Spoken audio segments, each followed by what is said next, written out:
Good morning dear students. आज हम second D पढ़ेंगे, मोशन इन ए प्लेन। मतलब कि हमने रेक्टिलिनियर मोशंस पढ़ा है, मोशन एक प्लेन के अंदर पढ़ेंगे। प्लेन के मतलब एक्स वाई प्लेन के अंदर। एक्स वाई प्लेन का मतलब ये है कि कोई भी एक प्लेन है एक्स वाई जेड 3D के अंदर होता है, तो एक्स हॉरिजेंटल, वाई हो गया वर्टिकल और जेड हो गया इसके परपेंडिकुलर स्पेस के अंदर कहीं पे भी। तो मोशन इन प्लेन 2D के अंदर हम पढ़ेंगे हॉरिजेंटल और वर्टिकली। ठीक है, तो सबसे पहले पहला टॉपिक है प्रोजेक्टाइल। प्रोजेक्टाइल है क्या चीज? प्रोजेक्टाइल किसी भी एक गिवन बॉडी का नाम होता है जो कि हम हॉरिजेंटल डायरेक्शन के अंदर कुछ वेलोसिटी उसको दें तो वह नीचे की तरफ गिरती है एक्सेलरेशन ड्यू टू ग्रेविटी की वजह से। तो प्रोजेक्टाइल की डेफिनेशन देखो, projectile is the name of given body when we through in a horizontal direction. Projectile एक नेम है किसी भी गिवन बॉडी का when we through in horizontal direction, अगर हम उसको थ्रो करते हैं horizontal direction with some initial velocity, कुछ वेलोसिटी देते हैं, then it will fall into 2 dimension motion. तो वह 2 डायमेंशन 2D के अंदर नीचे की तरफ गिरती है due to the under acceleration due to gravity, acceleration due to gravity की वजह से। फॉर एग्जाम्पल, जैसे कि अगर हम एग्जाम्पल की बात करें तो एक स्टोन है, हम चलती हुई रेलगाड़ी की खिड़की में से अगर थ्रो कर दें तो वह पहले हॉरिजेंटली जाएगा और फिर नीचे की तरफ आएगा। तो 2D डायमेंशन हो गया उसका, 2 डायमेंशन, एक हॉरिजेंटल और एक वर्टिकल डायमेंशन हो गया। ऐसे ही प्लेन के अंदर हम कोई भी कागज का टुकड़ा फेंक दे विंडो से तो वो भी 2D डायमेंशन के अंदर वो प्रोजेक्टाइल नीचे की तरफ आएगी। तो प्रोजेक्टाइल कह देंगे हम, कई जगह आपको कोई बॉडी कह देंगे। ठीक है, ट्रेजेक्ट्री क्या होता है? Path of projectile is called trajectory.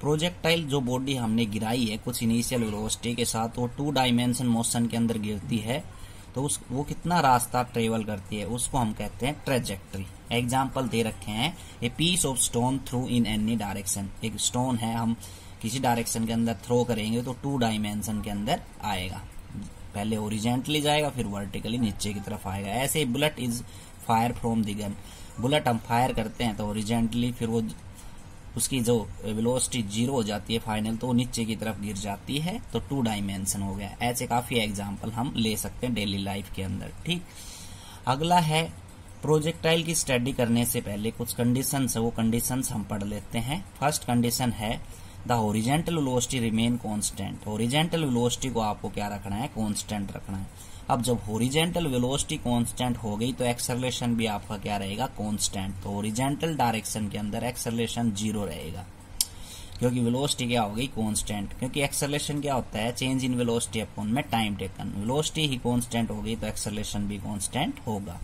Vertical velocity of projectile will be increase और may be decrease. Vertical velocity बढ़ भी सकती है और घट भी सकती है, ये कंडीशन रहेगी। Air resistance will be negligible. देखो, एयर का जो रेजिस्टेंस, हम किसी बॉडी को थ्रो करेंगे तो एयर रेजिस्टेंस फ्रिक्शन के तौर पर विरोध करता है, लेकिन उसको आपको नेग्लेक्ट करके चलना है। There will be no effect rotation of the earth. Earth अपने एक्सिस के ऊपर रोटेट कर रही है तो उससे बॉडी का कोई लेना देना नहीं है। तो ये कंडीशंस हमें दिमाग में रखनी है हम जब प्रोजेक्टाइल की स्टडी करेंगे। तो इम्पोर्टेंट है ये, एग्जाम व्यू पॉइंट से एग्जाम में आया हुआ भी क्वेश्चन है। हॉरिजेंटल प्रोजेक्टाइल, एक तो हॉरिजेंटल प्रोजेक्शन होता है, कोई भी प्रोजेक्टाइल को हम हॉरिजेंटली थ्रो करते हैं ऊपर से, और एक होता है एंगुलर प्रोजेक्शन जो नीचे से हम किसी भी बॉडी को प्रोजेक्ट करते हैं। तो हॉरिजेंटल प्रोजेक्शन के अंदर जब हम प्रोजेक्ट करेंगे किसी भी बॉडी को तो वो 2 डायमेंशनली आएगी, एक बार हॉरिजेंटली जाएगी, एक बार वर्टिकली जाएगी। तो मोशन पढ़ लेंगे प्लेन के अंदर, मोशन इन प्लेन चैप्टर का नाम है। तो उस बॉडी ने जो ओरिजेंटली कितना रास्ता ट्रेवल किया और वर्टिकली कितना रास्ता ट्रेवल किया वो हम कैलकुलेट करेंगे, और उसने कितना टाइम लिया उस।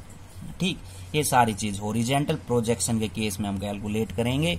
उसके बाद एंगुलर प्रोजेक्शन के केस के अंदर ये सारी बातें हम कैलकुलेट करेंगे जब बॉडी को हम नीचे से थ्रो करेंगे ऊपर की तरफ। इस बात का आपको ध्यान रखना है कि हॉरिजेंटल प्रोजेक्शन के केस के अंदर हम बॉडी को ऊपर से थ्रो करते हैं कुछ इनिशियल वेलोसिटी देख के, तो देखो हॉरिजॉन्टल प्रोजेक्शन का केस पढ़ते हैं। Let us consider and projectile is projected with stable height h। हम कोई भी एक प्रोजेक्टाइल लेते हैं, कोई बॉडी ले ली, उसको h हाइट से कुछ इनिशियल वेलोसिटी दी, ठीक, इनिशियल वेलोसिटी देते हैं u। तो यहां से देखो ये h हाइट हो गई डायग्राम में, और ओ पॉइंट से हमने इसको प्रोजेक्ट कर दिया। तो पहले हॉरिजॉन्टली गई और फिर वर्टिकली आई, मतलब 2 डायमेंशन के अंदर हो गई। यही प्लेन है एक्स वाई प्लेन, तो एक्स प्लेन और वाई प्लेन। चैप्टर का नाम भी अपना ये है, मोशन इन प्लेन, ठीक। तो सबसे पहले हमने क्या क्या चीज सपोज की। एक्स हमने मान लिया distance travel by the projectile in along horizontal direction. X क्या हॉरिजॉन्टल डायरेक्शन का डिस्टेंस है। वाई क्या है distance travel by the projectile vertical direction. Vertical direction में हमने क्या मान लिया, वाई मान लिया, और एक्स क्या मान लिया, हॉरिजॉन्टली।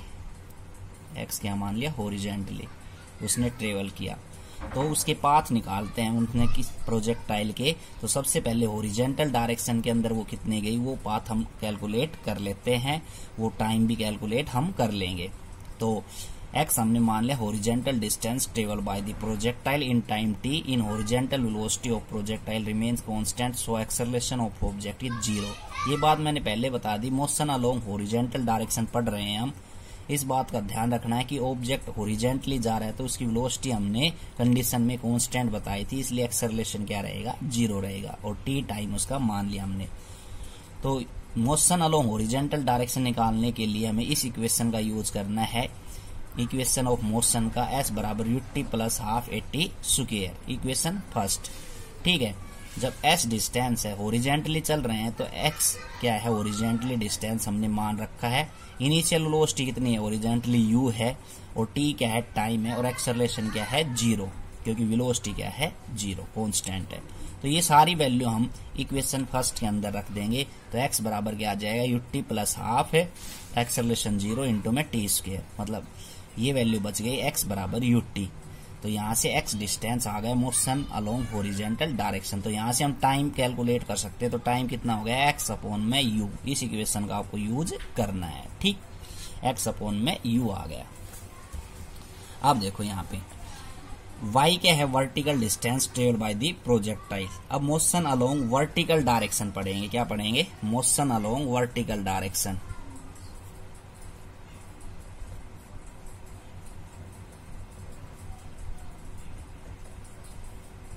मोशन अलोंग हमने हॉरिजॉन्टल डायरेक्शन। अब प्रोजेक्टाइल जो u वेलोसिटी के साथ प्रोजेक्ट हुई है, तो पहले हॉरिजॉन्टली गई, अब वर्टिकली, ठीक। तो इक्वेशन उसी का यूज करना है, s बराबर ut plus half at square. s अब की बार क्या है, y वर्टिकल डिस्टेंस ले लिया, u इनिशियल वेलोसिटी क्या है, 0। ऊपर से हम कोई भी ऑब्जेक्ट गिराएंगे तो उसको हमें, वो एक्सेलरेशन ड्यू टू ग्रेविटी की वजह से अपने आप नीचे आ रहा है, इसलिए उसको इनिशियल वेलोसिटी नहीं देनी पड़ती। कब, जब वो वर्टिकल मोशन के अंदर है, डाउनवर्ड वर्टिकल मोशन के अंदर है, ठीक, नीचे की तरफ आ रहा है, तो एक्सेलरेशन ड्यू टू ग्रेविटी की वजह से आ रहा है, इसलिए उसकी इनिशियल वेलोसिटी 0 है, टाइम t रहेगा, और एक्सेलरेशन अब की बार 0 नहीं होगा क्योंकि वर्टिकल डायरेक्शन है। तो एक्सेलरेशन ड्यू टू ग्रेविटी की वजह से आ रहा है, तो प्लस g वैल्यू आएगी। अगर एक्सेलरेशन ड्यू टू ग्रेविटी के अपोजिट जाता तो माइनस g आता, तो यहाँ पे क्या आएगा, प्लस g। तो ये सारी वैल्यू हम पुट कर देंगे, तो अपने पास y बराबर हाफ जी टी स्क्वायर बच गया, बाकी 0 हो गया, ठीक है। तो y बराबर हाफ जी, टाइम अपना कितना लिया था, x अपॉन में u आया था पहली इक्वेशन के अंदर, वो वैल्यू हमने पुट कर दी यहाँ पे। तो x square upon u square हो गया, y बराबर क्या आ गया, हाफ जी एक्स स्क्वायर, हाफ जी एक्स स्क्वायर, हाफ जी एक्स स्क्वायर को हमने मान लिया, जी एक्स स्क्वायर को मान लिया k, यहाँ पे जी एक्स स्क्वायर को क्या मान लिया, k।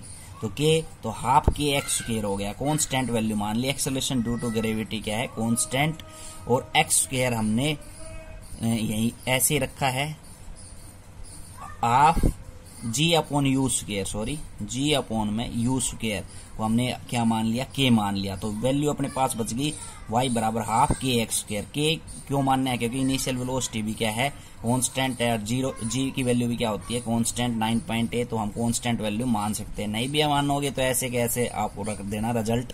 तो y बराबर हाफ k एक्स स्क्वायर। अब ये जो इक्वेशन होती है मैथ के अंदर, ये पैराबोलिक इक्वेशंस बोलते हैं इसको, और इसलिए पाथ ऑफ प्रोजेक्टाइल कैसा होगा, पैराबोलिक पाथ होगा। ठीक है, आज के लिए इतना ही। मोशन अलोंग हॉरिजॉन्टल डायरेक्शन और मोशन अलोंग वर्टिकल डायरेक्शन हमने पढ़ा है किस केस के अंदर, प्रोजेक्टाइल केस के अंदर। कल इसी का ही केस हम टाइम ऑफ फ्लाइट आगे निकाल के दिखाएंगे। Thank you.